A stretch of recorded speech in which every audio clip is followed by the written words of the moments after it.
अस्सलाम वालेकुम। आज हमारा ग्रुप थ्योरी का 22nd लेक्चर है।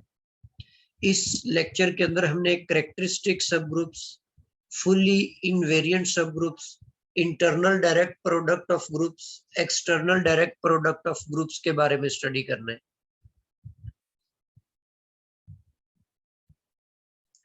जी, फर्स्ट ऑफ ऑल हम स्टडी करते हैं कैरेक्टरिस्टिक सब ग्रुप क्या होता है। A subgroup H of a group G is said to be a characteristic subgroup if and only if H is mapped onto itself under every automorphism of G। मतलब आप ये कह सकते हैं कि अगर H कोई सब ग्रुप है G का, तो इस सब ग्रुप को आप कैरेक्टरिस्टिक ग्रुप का नाम देंगे अगर G पर जितने बनने वाले जितने भी ऑटोमॉर्फिज्म्स हैं। तो अगर आप ये H के ऊपर ये अप्लाई करते हैं ऑटोमॉर्फिज्म, तो वो H पर कोई फर्क नहीं पड़ता, वो एज इट इज आ जाता है। तो फिर आप कहेंगे कि वो जो सब ग्रुप है वो कैरेक्टरिस्टिक सब ग्रुप है। ठीक है, मतलब आपने G पर ऑटोमॉर्फिज्म कोई भी डिफाइन करना है। ये हम ऑलरेडी सीख चुके हैं कि G के ऊपर एक से ज्यादा ऑटोमॉर्फिज्म्स हो सकते हैं। तो उन तमाम ऑटोमॉर्फिज्म के अंडर अगर H जो है वो इट सेल्फ आ जाता है, तो फिर आप H को कैरेक्टरिस्टिक सब ग्रुप का नाम देते हैं। अब इसकी एग्जांपल्स है। The centre of group G is characteristic. थोड़ा सा हम इसको डायग्रामेटिकली भी समझ लेते हैं ताकि इसकी क्लेरिफाई हो जाए। मिसाल के तौर पे ये आपके पास एक ग्रुप है G।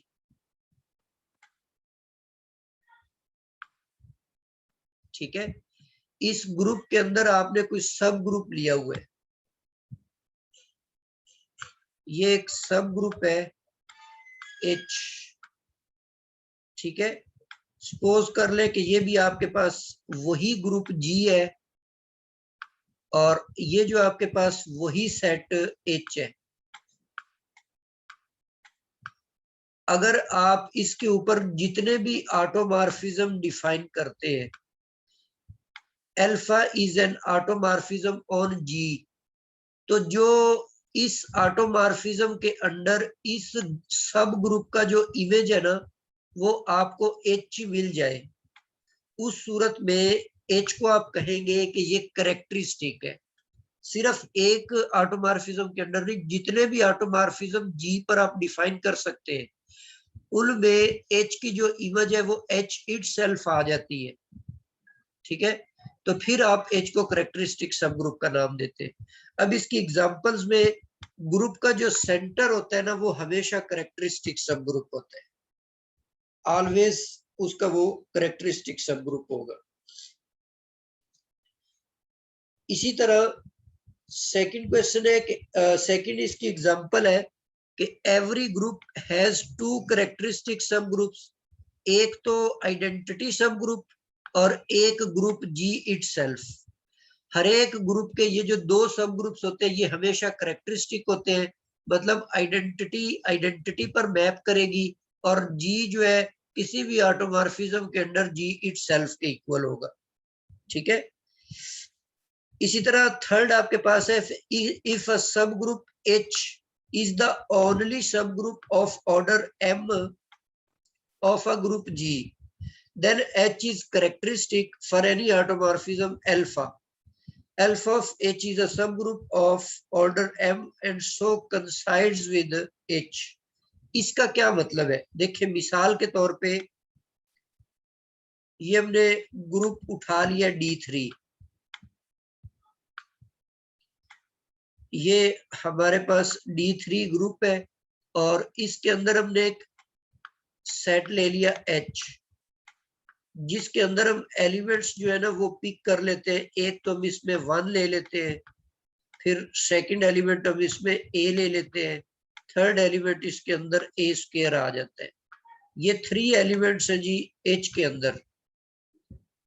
सही है, अब आपको पता होना चाहिए कि D3 के अंदर सिर्फ ये एक ही सब ग्रुप है जिसका ऑर्डर 3 है। यहाँ पर जो H है उसका ऑर्डर जो है वो कितने, वो 3 ऑर्डर है। तो D3 के अंदर सिर्फ एक सब ग्रुप है जिसका ऑर्डर 3 है।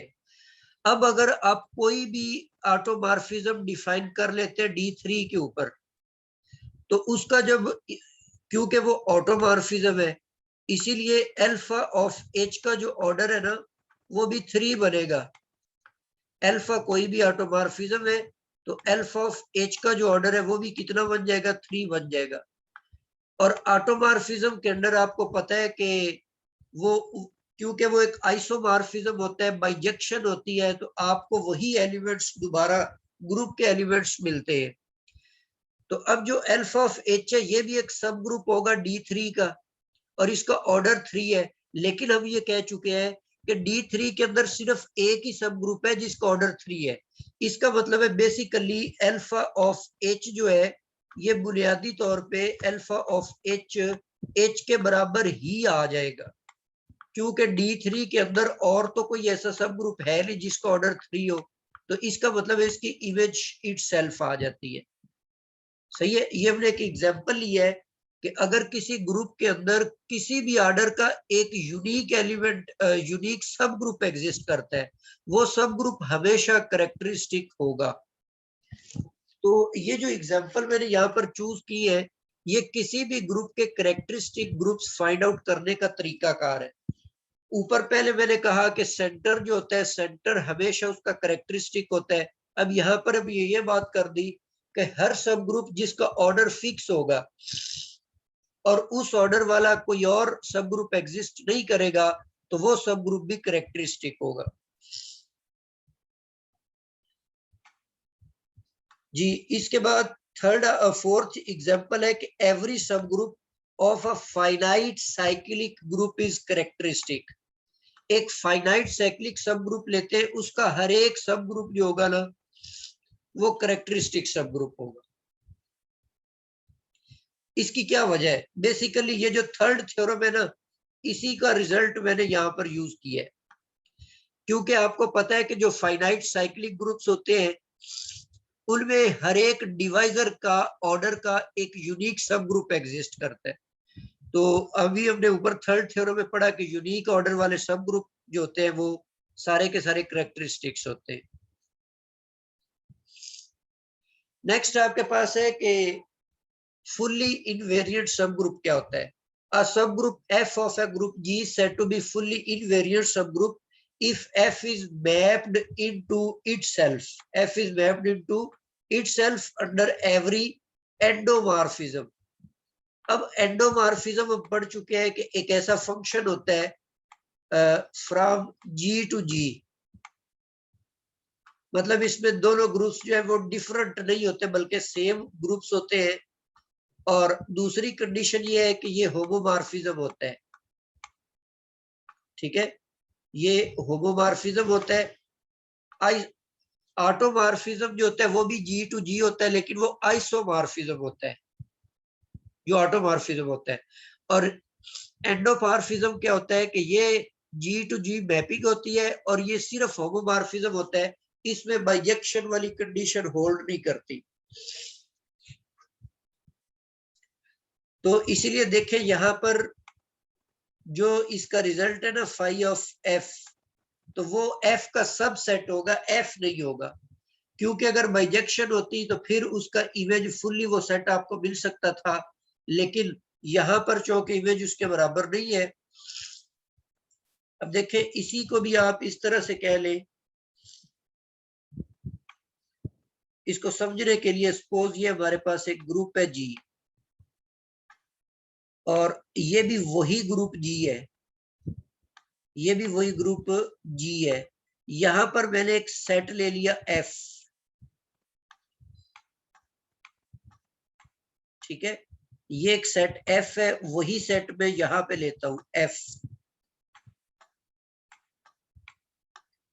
अब ये जो F की मैपिंग है ना, F की मैपिंग वो पूरे F के ऊपर ना मैप करे बल्कि F के किसी पार्ट पर मैप कर जाए, F के इतने सारे पार्ट पर मैप कर जाए, तो फिर वो जो F होगा उसको हम कहेंगे कि वो फुल्ली इनवेरिएंट सब ग्रुप है। एग्जाम्पल के तौर पे मैंने ये कहा हुआ है कि जो कम्यूटेटर सब ग्रुप होता है ना किसी ग्रुप का, वो फुल्ली इनवेरिएंट होता है। कम्यूटेटर सब ग्रुप को हम ऑलरेडी पढ़ चुके हैं। मजीद फुल इनवेरिएंट के लिए हम कुछ थ्योरम्स देखते हैं, तो उनसे भी हमें पता चल जाएगा कि फुल इनवेरिएंट सब ग्रुप हम कैसे निकाल लेते हैं। जी यहाँ पर अब ये रिजल्ट है कि एवरी फुल्ली इनवेरिएंट सब ग्रुप इज कैरेक्टरिस्टिक। जो फुल्ली इनवेरिएंट होता है ना, वो कैरेक्टरिस्टिक भी होता है। Intersection of any class of characteristic सब ग्रुप्स इज अ कैरेक्टरिस्टिक सब ग्रुप्स। ये तो हमें पता है कि सब ग्रुप्स की इंटरसेक्शन जो होती है वो अगेन सब ग्रुप होती है, लेकिन यहाँ पर हम ये रिजल्ट कह रहे हैं कि कैरेक्टरिस्टिक सब ग्रुप्स की जो कलेक्शन होगी, उसकी जो इंटरसेक्शन बनेगी, वो भी एक कैरेक्टरिस्टिक सब ग्रुप होगा। इसी तरह थर्ड थ्योरम है कि एवरी कैरेक्टरिस्टिक सब ग्रुप इज नॉर्मल। हर एक नॉर्मल होता है, लेकिन इसका कन्वर्स होल्ड नहीं करता। वो नीचे एक मिसाल दी हुई है। इसी तरह हर फुल्ली इनवेरिएंट सब ग्रुप भी नॉर्मल होता है, ये भी नॉर्मल होता है। अच्छा, उसके बाद H be a characteristic subgroup of a normal subgroup के of a group G, then H is normal in जी।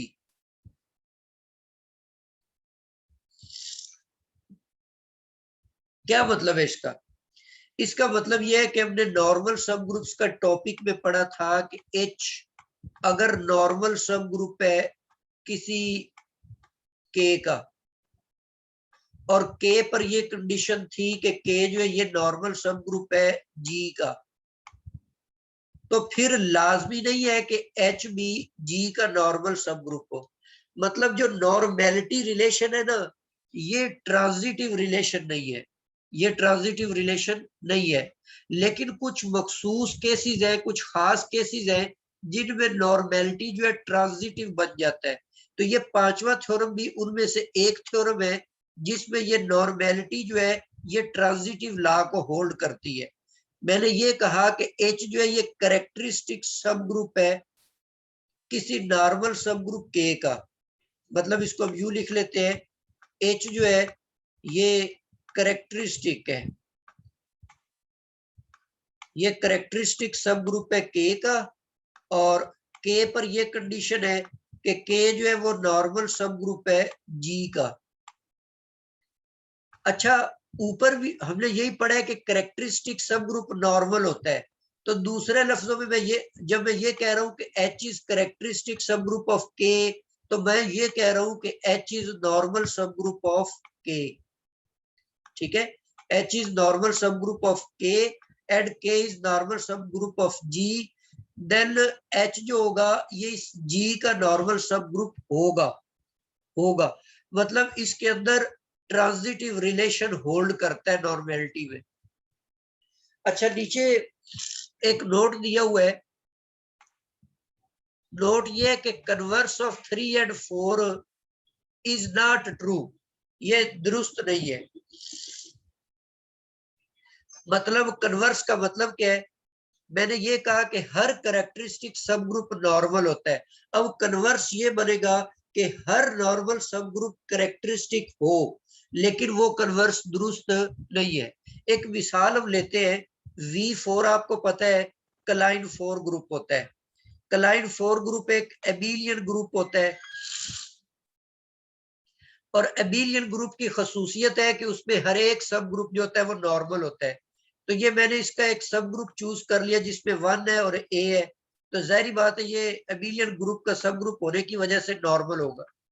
अब मैं एक मैपिंग डिफाइन करता हूं, एक ऑटोमॉर्फिज्म बना लेता हूं। ए को बी पे मैप कर, मतलब यहाँ पर आप इसको डायग्रामेटिकली भी शो कर सकते हैं।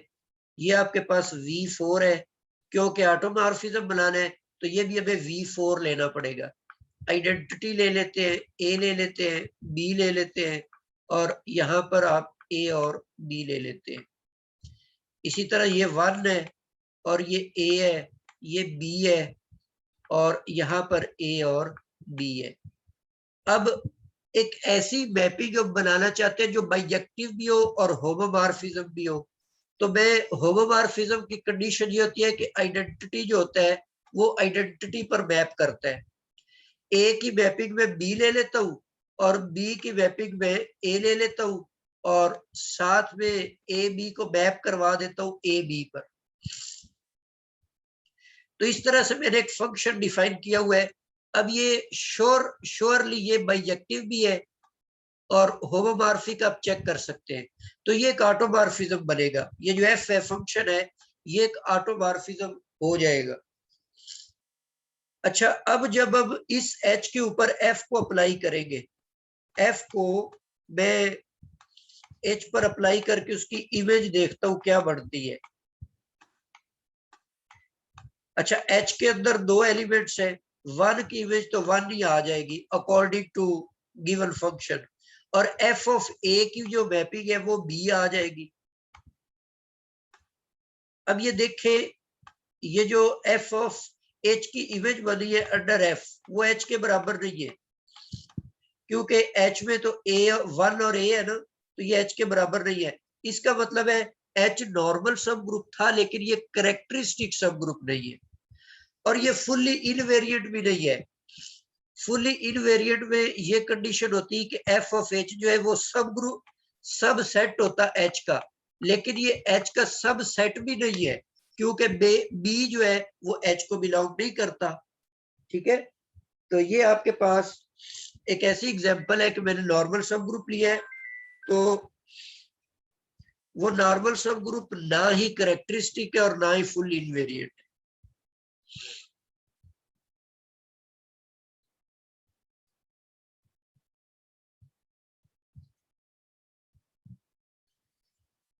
जी नेक्स्ट आपके पास एग्जांपल है कि let G be a cyclic group of order 4। Cyclic group है ऑर्डर 4 का, तो इसमें ये वाले एलिमेंट्स होंगे 1 ए स्क्वायर और ए क्यूब।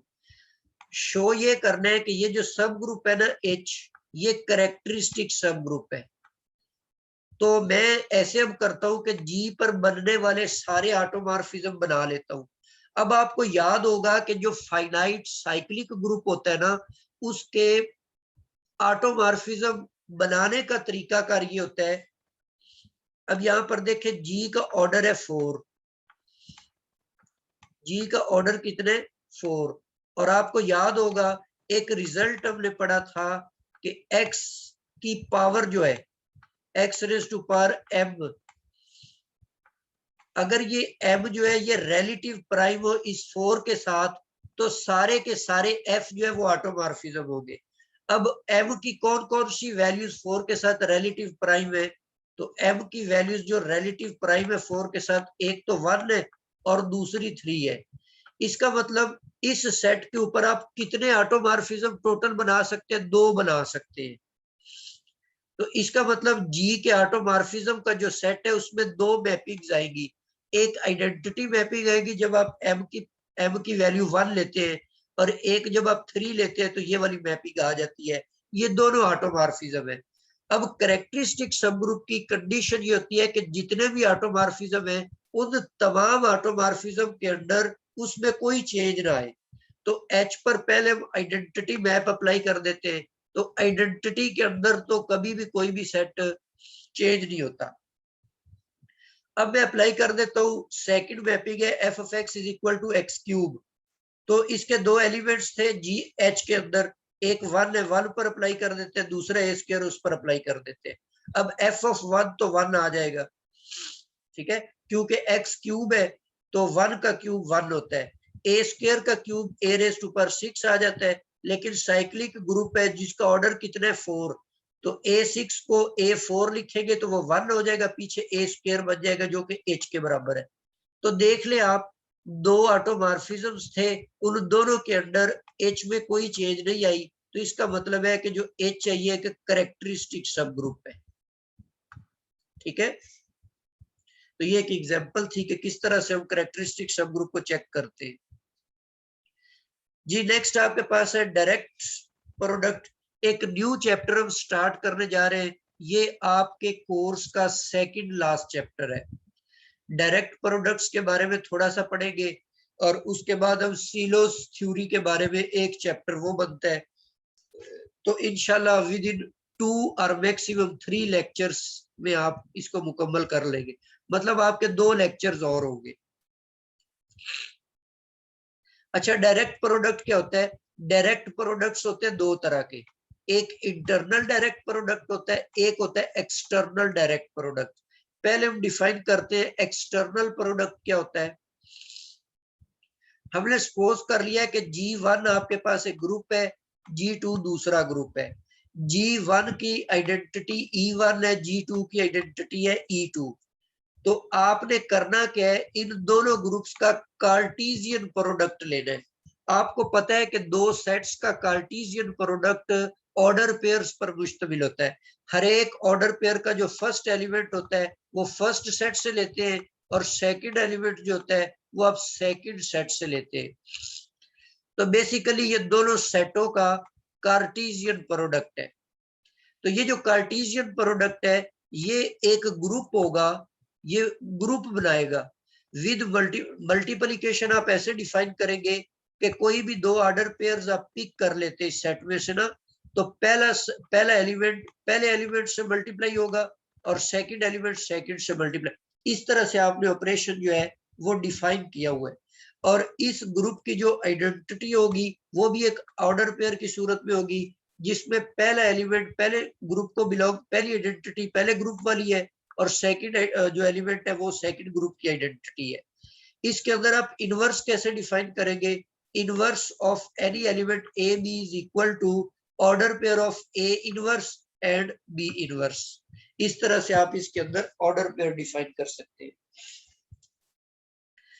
तो ये जो सेट होगा इसको ये ग्रुप होगा, इस ग्रुप को कहते हैं external direct product of groups G1 and G2।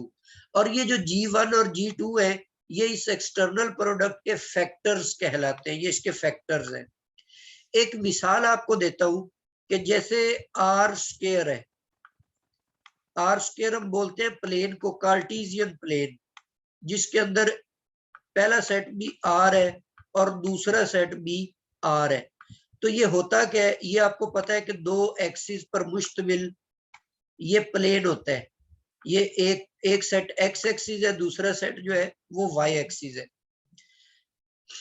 तो आर स्क्वायर जो है ना ये एक ग्रुप है। अब इस ग्रुप की आइडेंटिटी कौन है? इसकी आइडेंटिटी है, पहले ग्रुप की आइडेंटिटी भी 0 है, दूसरे की भी 0 है। तो ये जो ऑर्डर पेयर है ये इसकी आइडेंटिटी है। मिसाल के तौर पे मैं इसमें से एक एलिमेंट लेता हूं 2 और -4। अब मैं पूछता हूं कि इसका जो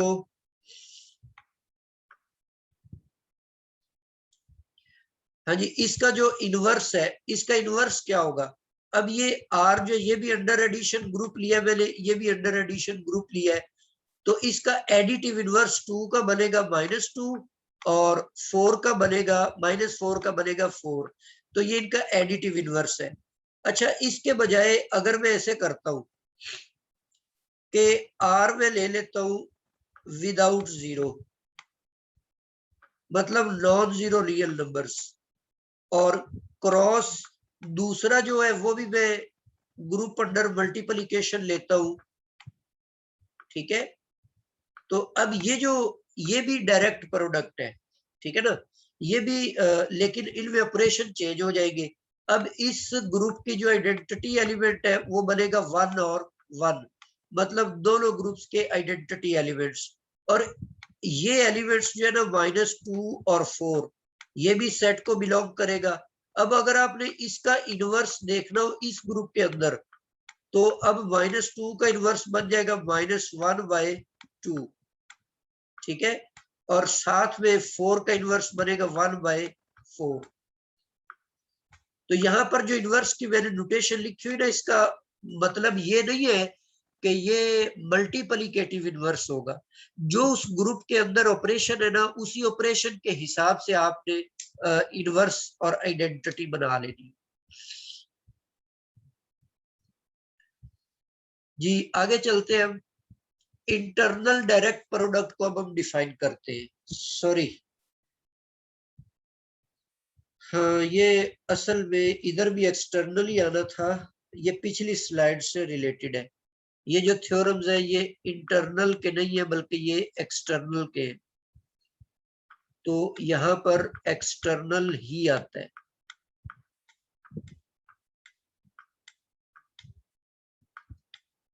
एक्सटर्नल डायरेक्ट प्रोडक्ट्स। अच्छा, इसमें ये है कि अगर आपके पास ए क्रॉस बी ये डायरेक्ट प्रोडक्ट है ग्रुप्स ए और बी का, तो फिर ये वाले जो सेट्स है कैसे सेट है कि मैंने ए सेट ऐसा लिया है जिसके अंदर फर्स्ट एलिमेंट जो है वो फर्स्ट ग्रुप से बिलोंग करता है और सेकंड एलिमेंट मैंने फिक्स कर दिया कि सेकंड ग्रुप की आइडेंटिटी है। इसी तरह बी सेट लिया जिसमें फर्स्ट मैंने फिक्स कर दिया कि पहले ग्रुप की आइडेंटिटी है और सेकंड एलिमेंट बी है। तो ये जो दोनों सब ग्रुप्स बनेंगे ये नॉर्मल सब ग्रुप होंगे, किसके?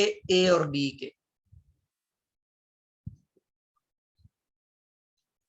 ये दोनों नॉर्मल सब ग्रुप होंगे और ये दोनों के दोनों, ये जो फर्स्ट है ना ए बार, ये ए के आइसोमॉर्फिक होगा और बी बार जो है वो बी के आइसोमॉर्फिक होगा।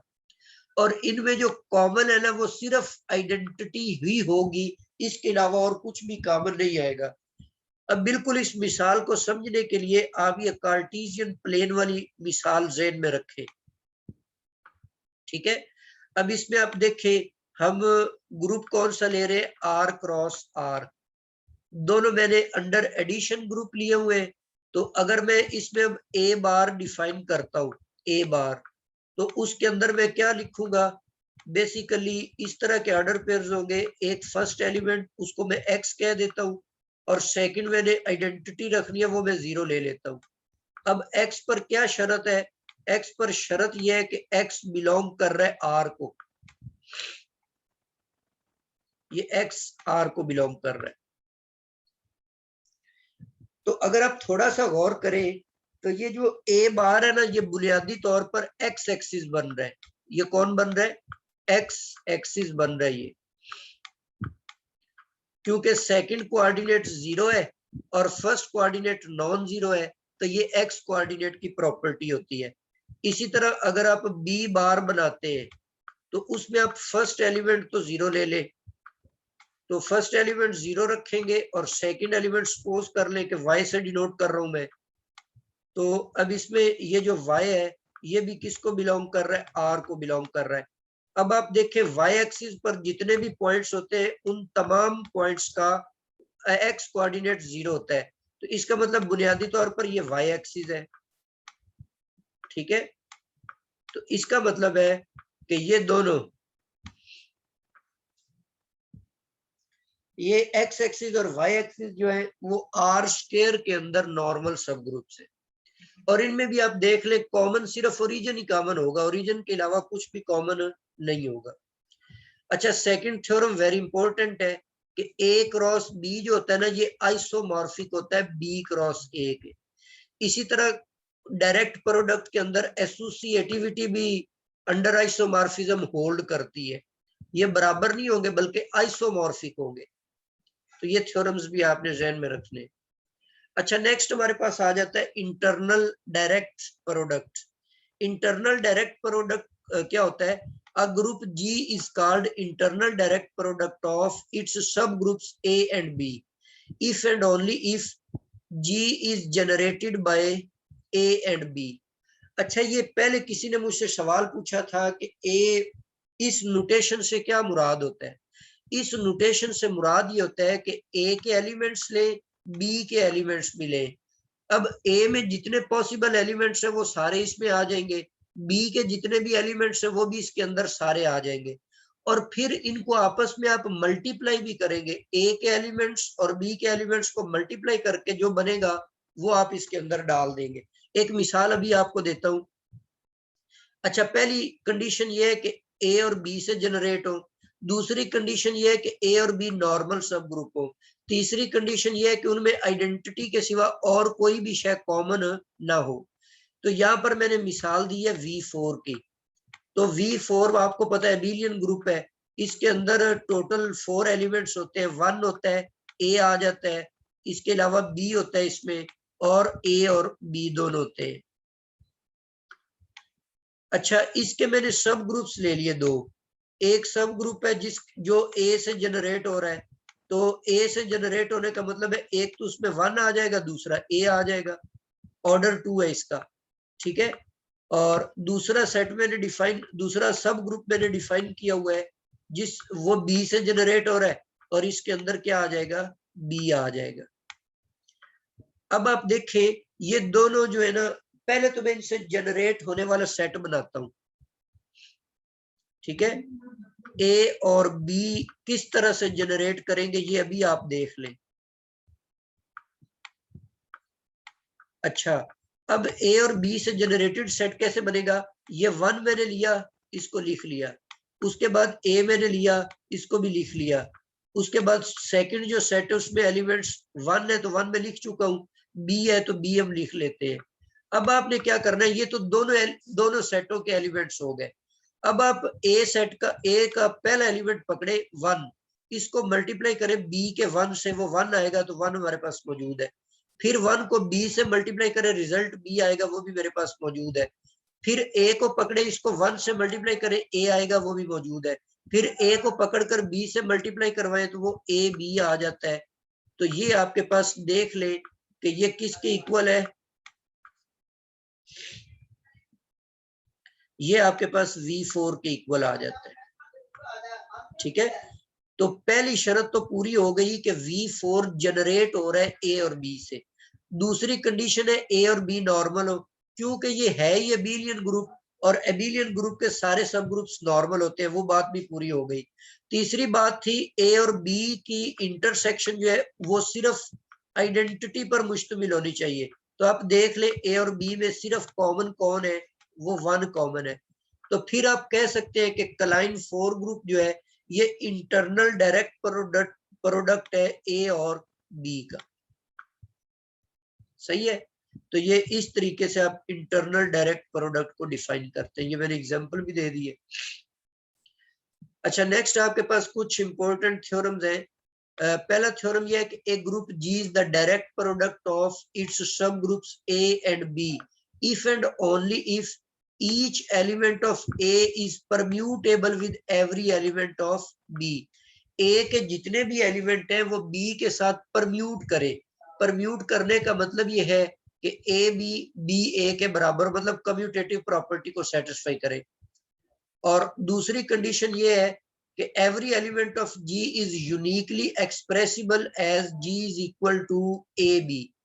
जैसे अभी पिछली मैंने मिसाल दी है, तो V4 के अंदर जो एलिमेंट्स थे ना, V4 के अंदर 1 था, A था और B था और AB था।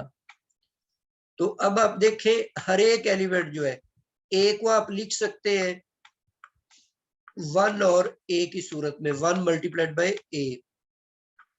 इसी तरह B को भी ऐसे लिखा जा सकता है, AB जो है इसको भी आप लिख सकते हैं A ज़रब B, ठीक है। तो ये प्रॉपर्टी होती है कि जी का हर एक एलिमेंट जो है वो ए और बी से मिलने वाले दो एलिमेंट्स के प्रोडक्ट की सूरत में एक्सप्रेस किया जा सके। अच्छा, दूसरा थ्योरम है every normal subgroup A prime of A direct factor A of group G is normal in G. पहले मैं आपको ये बता चुका हूं कि जो नॉर्मेलिटी होती है वो ट्रांजिटिव रिलेशन को होल्ड नहीं करती। मतलब एच के का नॉर्मल है, के जी का नॉर्मल है, तो लाजमी नहीं कि एच भी जी का नॉर्मल हो। लेकिन पीछे मैंने आपको एक मिसाल दी कि कैरेक्टरिस्टिक सब ग्रुप की सूरत में ट्रांजिटिविटी होल्ड करती है। अब यहाँ पर एक और मौका ऐसा आया कि यहाँ पर भी ट्रांजिटिविटी होल्ड करती है। मतलब वो ये कह रहा है कि अगर आप ए प्राइम एक सेट लेते हैं, ये वो क्या नाम है हमने इसको दिया था, कम्यूटेटर सब ग्रुप, ये वो ड्राइव्ड वाला प्राइम नहीं है, ये वैसे प्राइम लगाकर नोटेशन हमने बनाई हुई है कि ए प्राइम जो है ना ये नॉर्मल सब ग्रुप है ए का, और ए जो है ये जी का डायरेक्ट फैक्टर है। मतलब जी जो है वो ए और बी से मिलकर के बने, जी किससे बने, ए क्रॉस बी से। तो मैंने क्या किया इसके जो जी के फैक्टर्स है ना, उसका एक नॉर्मल सब ग्रुप लिया है। अब पीछे हमने ये कंडीशन भी पढ़ी है कि ये जो फैक्टर्स होते हैं ना, ये भी जी के नॉर्मल होते हैं। अब देखें, ए मैंने नॉर्मल लिया ए में, A prime normal in A and A is normal in G. वो कहता है कि ये जो ए प्राइम है ना, ये भी जी में नॉर्मल होगा। यहां पर भी इस केस में भी ट्रांजिटिव लॉ होल्ड करता है। अच्छा, इसी तरह नेक्स्ट थ्योरम की तरफ आ जाते हैं कि ए क्रॉस बी है। जी जो है वो डायरेक्ट प्रोडक्ट है ए बी का, तो फिर जो जी का सेंटर होगा ना, जी का सेंटर वो भी ए के सेंटर और बी के सेंटर के डायरेक्ट प्रोडक्ट के बराबर होगा। Is it clear? आगे चलते हैं। थ्योरम नंबर 4 है कि अगर जी आपके पास डायरेक्ट प्रोडक्ट है ए और बी का, तो जी का जो ड्राइव्ड ग्रुप है ना, जी का ड्राइव्ड ग्रुप वो ए के ड्राइव्ड ग्रुप और बी के ड्राइव्ड ग्रुप के बराबर होगा। मसलन इसको आप यूं भी लिख सकते हैं कि जी का जो कम्यूटेटर ग्रुप या ड्राइव्ड ग्रुप है वो बराबर किसके होगा? वो बराबर होगा, क्योंकि कम्यूटेटर सब ग्रुप की दो नोटेशंस हमने पढ़ी है, एक प्राइम वाली और एक स्क्वायर ब्रैकेट वाली। तो ए का कम्यूटेटर सब ग्रुप और साथ में बी का जो कम्यूटेटर सब ग्रुप है, तो ये चीज होल्ड करेगी। सॉरी, इधर बी आता है और यहां पर बी आ जाता है। इसी तरह फिफ्थ थ्योरम हमारे पास है कि अगर जी डायरेक्ट प्रोडक्ट है ए और बी का, तो फिर ये जो फैक्टर ग्रुप है ना जी बाय ए, ये आइसोमॉर्फिक होगा बी के। बिल्कुल ऐसे समझ ले कि ए मल्टीप्लाई हो रहा है बी के साथ, तो ए जो है ना वो इस तरफ आकर डिवाइड हो जाता है जी के साथ, तो फैक्टर ग्रुप बन जाएगा। तो ये बराबर या आइसोमॉर्फिक किसके होगा? ये बी का आइसोमॉर्फिक होता है। जी, यहां तक हमारा ये आज का लेक्चर मुकम्मल हो गया है। तो इसमें 1 मिनट, बल्कि ये मीटिंग खत्म होने वाली है, तो आपका कोई क्वेश्चन है तो